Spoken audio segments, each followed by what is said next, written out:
অনেকে আছে অতীতের কষ্ট ভুলতে চায় না, ভুলতে পারে না। কেউ আপনারে ধমকি দিছিল, কেউ আপনার সাথে খারাপ আচরণ করছিল, কেউ আপনারে গালি দিছিল, অনেকে এটারে পেলে পুষে অন্তরে বড় করে রাখে, আছে না নাই? ভুলতে চায় না। মনের ভেতরে রাগ পেলে পুষে রাখা ঠিক না। মনে মনে কয়, তুই আমারে মারছিলি, আমি তোরে মারব। তুই আমারে অপমান করছিলি ওই দিন, যদি একদিন সুযোগ পাই তোরে হতা এলামু। আছে না এরকম?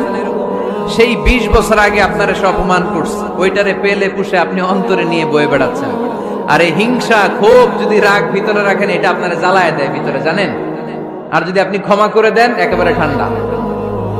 জানেন এই ফর্মুলা আপনারা? এজন্য রাগ, ক্ষোভ, হিংসা কখনো অন্তরে পুষে রাখতে নাই। কোন বান্দা যদি তার অন্য কোনো ভাইকে ক্ষমা করে দেয়, আল্লাহ তাআলা ওই ক্ষমাকারীর সম্মান আর মর্যাদাকে বাড়িয়ে দেয়। তাই আমাদের বেশি বেশি ক্ষমা করা দরকার। অনেকে আছে অতীতের কষ্ট ভুলতে চায়